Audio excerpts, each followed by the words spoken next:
గుర్తిస్తున్నారా?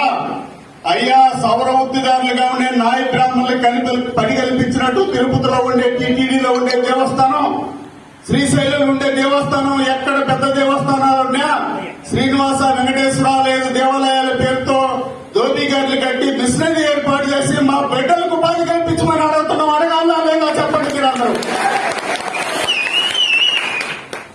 ఏం తప్పుగా మాట్లాడడం లేదండి, ఏ రాజకీయాలతో మాట్లాడడం లేదు. మన కుటుంబాలు 25 లక్షల పైన ఈ రోజు రాష్ట్రంలో జీవిస్తున్నాం.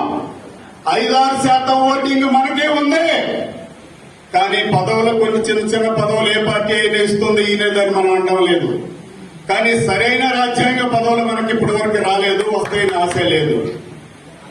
అందుకే మనం కోరుతున్నాం, విద్యావంతులుగా ఉన్నటువంటి యువతీ యువకులు ఉపాధి చూపాలి. మహిళలుగా ఉన్నటువంటి వాళ్ళు ఈ రోజు వ్యవసాయ రంగంలో పనిచేసేటటువంటి 15-16 గంటలు పనిచేసేటటువంటి వ్యవసాయ కార్మికులు, చిన్న రైతులు, సన్నకారు రైతులుగా ఉన్నటువంటి రైతులు ఎంత పనిచేస్తారో మన కుటుంబాల్లో ఉండే రజక వృత్తిదారుల కుటుంబాల్లో మహిళలు అంతకాడికి ఎక్కువ పనిచేస్తుంటారు.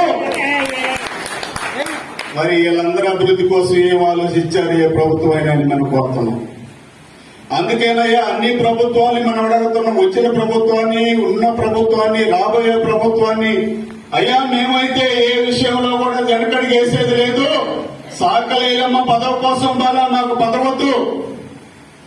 సాకలేలమ్మ ప్రజలందరికీ వెట్టి శాఖరి విముక్తి కోసం పోరాటం చేసింది.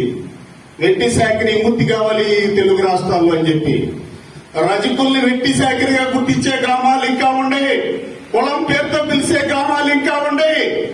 ఈ రోజు కూడా కొన్ని జిల్లాల్లో వెనకబడ్డటువంటి ప్రాంతాల్లో సాకలి రమణ, సాకలి వెంకటు, సాకలి శ్రీనివాసులు, సాకలి భాస్కరయ్య అని పిలుస్తుంటారు. మాకు ఇంటి పేరు లేదా? మనకి ఇంటి పేరు ఉందా లేదా అండి? మరి ఈ సమాజంలో వివక్షతని పోగొట్టాల్సిన బాధ్యత ఎవరిది? ఏ ప్రభుత్వాలు వచ్చినా పోగొట్టడం లేదు. అందుకే మనం నడుము కడతామా, బిగుస్తామా లేదా? మనం అందరం ఐక్యమై ఉద్యమం చేద్దామా లేదా? ఒక్కసారి చెప్పమని పిలుపు మేము కోరుతున్నాం. ఈ సందర్భంగా మీ అందరినీ కోరుతున్నాం. అందుకోసమే సోదరులారా, ఏ రాజకీయ పార్టీ నాయకుడికైనా దండం పెడదాం, ఏ ముఖ్యమంత్రి గారైనా గౌరవిస్తాం. ముఖ్యమంత్రి ఇప్పుడున్నటువంటి ముఖ్యమంత్రి జగన్మోహన్ రెడ్డి గారిని గౌరవిస్తున్నాం.